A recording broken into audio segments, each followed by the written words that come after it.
how the AV industry is going to interact with AI is just get a projector, even if Okay. you don't get a Yeah, sound screen. system with Okay. it. But metros are not the top market for these because you need space to. I think the market is increasing because from just the number of people, there were theaters that had up to 12 and 18 subwoofers in one single wow. room. So I was.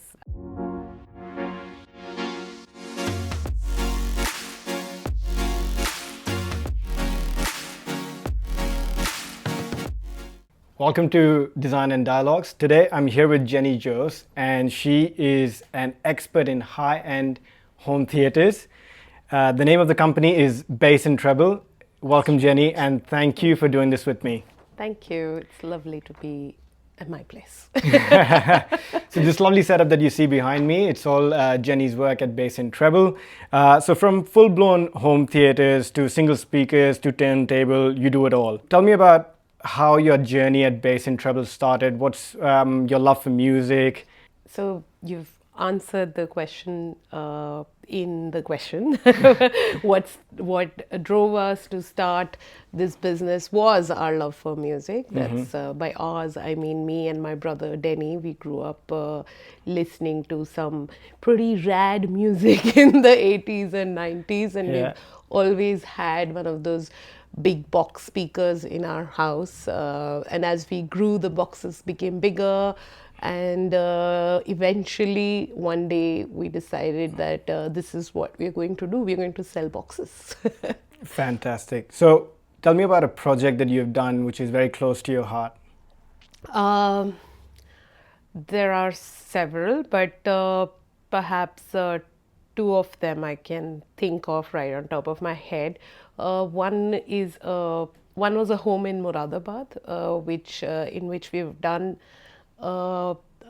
very like high-end theater, better than the one we have in our showroom. But why I love that project is because I did something new there, which was invisible speakers, something I didn't know anything about almost 8 years ago. Okay. And that was fun to have this huge house filled with speakers and not see a single one of them. Was just as delightful to the client as it was to us. Fantastic. So I'm sure the journey, as you said, has been a learning experience for you. But how's your understanding of sound and acoustics changed over the years? It has changed and shifted just like how design and space has changed, you can say. And every new project brings a challenge with it on how, in terms of design and soundscape.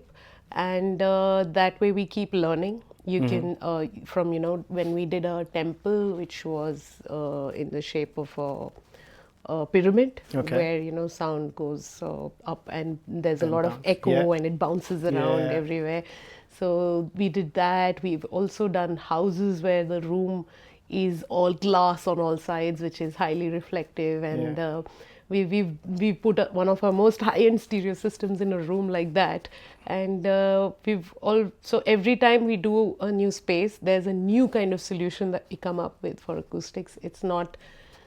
None of our projects have anything that's been repeated in terms of a solution in Fantastic. acoustics. So I'm sure you customize everything to the T, making sure that you're playing around with the surrounding and making that to the best of the advantage. Yeah, even this room where you're sitting right now. This everything here has been built to sound good, from the walls to the ceiling to the floor. And we've done it, I think, 3 times over till we got the perfect note hitting the right frequency in this room. We redid this till we got to that. I have to say, I have experienced this room just sitting on that chair and then just taking the vibrations, and it was actually fantastic the first time I came around to the experience center. So tell me something, because obviously this is something that you have done for your own setup, but what about someone who's doing it at their home? Do they need to spend a fortune to have a good sound system at their place? Well, yes and no. If you have a fortune, why not? That would always be helpful. Yeah, but you don't have to. But of course, it depends on how much people prioritize their music or movie experience. Depending on that, we build a system or a room around that. but a lot of times people don't want to spend as much, and there is no need to. You could do a pretty decent stereo starting from around 1 lakh onwards, and a pretty decent theater in a room from maybe 2.5 or 3 lakh onwards. And I'm talking about high-end brands, not the mass market brands, but in a system like that, you're not treating the room, of course. This is just the system itself, which is usually enough, and it's better than what your TV would do on its own. A lot better. Yeah, fair enough. So tell us about some of the mistakes or some of the don'ts that people, including homeowners, interior designers, that they can be careful of to optimize that sound, as you said. They want to get a nice home theater, they want to get a nice subwoofer system. What can they do to make sure that they use it to the best of its abilities? Of course, no one's usually designing a house thinking of this theater or a stereo in mind. Yeah. But I would say we are usually looking at the space and then putting a system that goes there, because I mean, of course, by now there's been so much in system design and technology that there's something that's been made specifically for a certain kind of room. So there's nothing to worry about as such in design. But yeah, if you do know that you want a room which is purely for entertainment, or as these days a lot of people call it, the mixed use entertainment lounge, which will have a theater as well as a bar, as well as a pool table, etc. But you know that you're going to put a theater there, then design it in a way that it has clear walls for the screen wall, for the projector to come, for the speakers to go on the ceiling, on the surround, if you want a surround sound experience. But then, for at least that one room, you should keep these things in mind before you start designing it. And in that sense, it's useful to consult a AV person in the design stage itself, so that you know where the door should come, whether there should be windows here or not, instead of like design for the theater, just that room, not the entire house. It's so funny because there are so many nuances to this as well, that you can just take one thing wrong or out of picture, and the whole sound system can actually fall into bits as well. You briefly also touched about the future, how it's growing so rapidly. Can you tell me about the Dolby Atmos, immersive sound, and AI? How's that sort of playing a role these days? So Atmos is not new. I won't call it the future. It was launched almost, I think now, 10 years or 80 years ago, perhaps. It started from commercial cinema, which was a move made to bring people to the cinemas. But that didn't work, so then they brought it, integrated it into home systems as well. And now, of course, every home cinema that we make has a Atmos system as well, which is nothing but like a 360-degree surround sound. And that's been around for a while now. There are however, I think it's still new in terms of recordings, and now almost 90% of the films that are being recorded are recorded in Atmos format.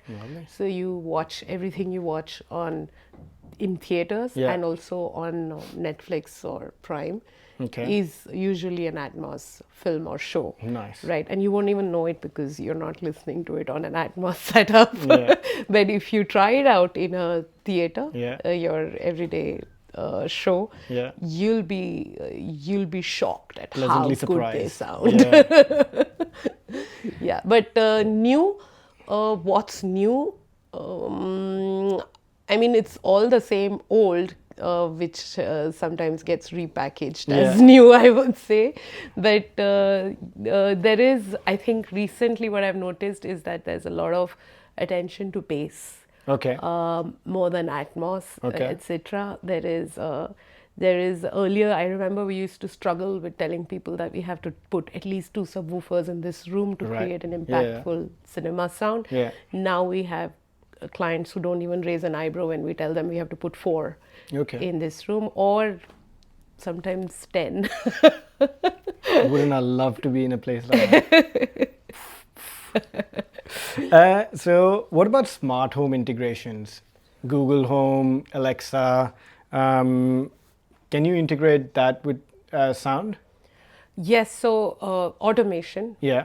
Automation is something that integrates everything in a home, not just AV. Okay. So, as part of your lighting, air conditioning, curtain, security, similarly, you can control AV as well. Okay. So, you could have it as convenient as like just hitting one button to turn your entire theater on, Right. like have your light settings change Yeah, for yeah. cinema, Yeah. etc. Yeah. All of these systems have been, again, this is not new. Yeah. They have been integrated for automation purpose since several years now, and it has been a lot of people have done that in their homes. But what's AI? You mentioned AI. That is something that I am yet to explore beyond writing emails. But yeah, interestingly, I am yet to see how the AV industry is going to interact with AI, or how that is going to now change things. Maybe Okay. my guess is that there are systems used to calibrate theaters. Okay. But even in calibration, even if you're using really top-notch systems, the human ear plays a big role in how good a system sounds, like Yeah. in the testing or design part. Yeah. So I want to see how that changes now, and maybe it's going to be simplified even more, because as Fair. of now, calibration is Yeah. not the easiest job to do. Okay. And so recently you and Denny attended Integrated Systems Europe, right? Yes, in Did you? Barcelona. Yes. And how was that experience? Did you come across anything which you were like, okay, wow, this needs to come to India soon? Yeah, one of the biggest revelations was how small a part AV is Yeah. in the larger scheme of things, I can think. imagine, yeah. Yes, because integrated systems is focused on uh, everything from lights, screens, automation, Yeah. and AV. And it was lovely to see how all of this comes together. How lights are also being integrated in, for example, clubs to the music, so the lights dance to the music. And yeah, it's like I think ISC was more of a sensory experience where, Overload. yes, overload for sure, where you're like, okay, this is all, like, there's a lot to take in. It wasn't just about AV, but as far as AV is concerned, it was great to see some of these really top brands come together. And like I said, one of the common things that I felt in the theaters was, again, the use of bass. Being there were theaters that had up to 12 and 18 subwoofers in one single wow. room. So I was like, oh wow, this is like taken off in a big way. So people got to spend as much as they do on a system on just the subwoofers. Crazy, isn't it? But I mean, again, obviously, I have that AI sort of liking. But what's more charming in your industry? Is it the AI integrations, all of the new stuff, or is it your old retro classic, even turntables for that matter? Yeah. What do you think of them? So I think in AV there's two kinds of people. There are the tech geeks Yeah. who like futuristic stuff and ease of use, and everything should be there on one touch. And then of course there are those who want new things but in the same old way, which explains why turntables are still around. Yeah. And I'm glad it's still around, because it's the only form of music that is released physically even now. Yeah. And it's really heartening to see young people come here looking to buy a turntable, and funnily they already have a very big collection of LPs, but nothing to play them on. Yeah. Maybe because that's more affordable than the turntable. But a lot of people are now getting a turntable and hooking it up with the system than just stream music. So that's one side of it. I would say it's not like it doesn't have to be either this or that. A lot of people have both. Okay. But there is something really romantic about having a set of speakers that are there in front of you to be seen and touched, and a turntable in which you can again touch the album, play it, and you have to listen to the whole album. Patience. Which is your favorite turntable? That's a difficult one, but there are quite a few. I think from the one of my all-time favorites has been Audio Technica. Okay, interesting. And that they come with some very affordable ranges also, and a very high-end one. Lovely. So, in the grand scheme of things, how has is the market increasing year on year in India, and what's the scope like in the future? I think the market is increasing because from just the number of people. In fact, since you mentioned Barcelona, there's a AV Smart Home Expo, not just AV, sorry, something similar coming up in Bombay next month. And that was in Delhi last year, and it was really heartening to see the number of people that walked into that exhibition, and also the number of people, companies, brands that were participating. So from that, if that was anything to go by, clearly this is exploding in India and has only more, I think it can only get bigger. Yeah. It's not saturating anytime soon. There is, because there are, I think in India, this whole thing has come in a little late. Like when I was growing up, we didn't hear of any of these brands, but they've been around for 100 years, you know, some of them. It's definitely an untapped market. Yeah, so for us, this is still relatively new, and more people are yet to discover it. And so I do think there's a big potential in this market. Okay. Someone who's got 1 lakh rupees as compared to 10 lakh rupees, what would you recommend them getting? It depends. First, you have to figure out what you want. Is it just for music, or are you someone who wants something to watch TV on? If it's for music, you just need a stereo system, which is usually 2 speakers, an amp, and your phone to stream music on it. Or if it's a theater, then you need a 5.1 system with, again, 5 speakers, a subwoofer, or maybe 2. And, or 4. Or 4. Or 10. And you could also, you need a AV receiver to work all of that. You could also, if you don't want to spend too much, you said 1 lakh, right? Yes. Yes, in 1 lakh, what you could do is actually get one of these wireless theaters, which is a sound bar with those wireless surrounds that go with it, and the wireless subwoofer. There are some pretty good brands now here called, for example, Sonos. Very good one. I think it'll cost a little over 1 lakh for you to do a 5.1 with that. Or you could even slowly build it up. You don't have to get the whole thing together. Just get the soundbar, subwoofer, and add the surrounds at a later point. And if you have 10, then you should get those towers. Okay. And proper wired home theater system, which takes a little bit of planning. Okay. So do it on time, so you're not stuck with a wireless. Not to say that it's terribly bad, but the difference is like that. Massive. And from what you told me, it doesn't stop at 10 lakh. No, it does not. What's your highest ticket size speaker?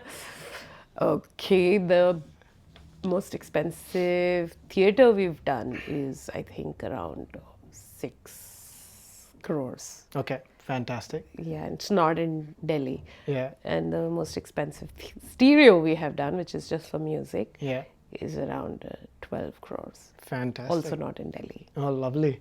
So there is a market outside of Delhi as well. Oh, yeah. In fact, I think metros are not the top market for these, because you need space to make a dedicated theater room or put the big stereos in. So a lot of the tier 2 places are more equipped to have a system like this.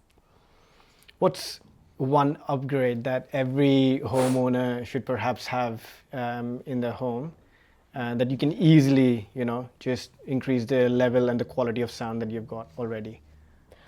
So if you have a home, not one you're building, but you're living in it, there's a lot of options. But like what I mentioned, Sonos, even there are other brands like Bowers and Wilkins if you want to go up a little. But you could just buy those single speakers and put them all over wherever you think you want music, where you do yoga, or where you have breakfast, or your bathroom and listen to those podcasts in Yeah. more style. That's me for sure. So that wherever you go, the music will follow Follows you, yeah. But yeah, it's very easy to do that. And you can, just buy and set it up yourself. You don't need people like me to do it for you. Okay. So that's one very basic thing I think that every home should have. Great. So where can the listeners of this podcast come and experience your lovely center that you got Oh, there over was here? one more thing, if I can. If you love cinema, then Yeah. one thing that you can do to really have a blast while watching movies is just get a projector, even if Okay. you don't get a Yeah, a sound screen. system with Okay. it. But put a projector so you have like a massive screen Yeah. in your house and get the full big cinema experience. Of course, then you need sound also, so because otherwise there's a mismatch Yeah. in the sound and Yeah. but yeah, if you just get one of those short throw projectors Okay. and project it on a screen, white screen ideally, that's, I think, that really elevates your movie experience. Fantastic. So you've got a lovely setup here. Where can the listeners of this podcast come and experience all of this? Thank you so much. This place has taken us more than 10 years to build. And Fantastic. it's in Ghitorni, New Delhi. We're in Club Drive, farm number 2. And while we are present on Instagram, where I keep dropping nuggets of what we have latest, but there's nothing like actually coming here, spending some time, have a coffee, listen to your music, and then you'll know what life is all about. Fantastic. Well, thank you so much for your time, Jenny. It's been an amazing experience, and I would recommend everyone, whoever's got the time, if you're in Delhi NCR, do come and visit the Experience Center. They do some amazing stuff, and you won't be disappointed. You'll end up buying a couple of things and then going out the door. So Denny and Jenny, they're both lovely people, and I really wish you the best. And thank you for having me here today. Thanks, Athar. It was lovely talking to you. Thank you.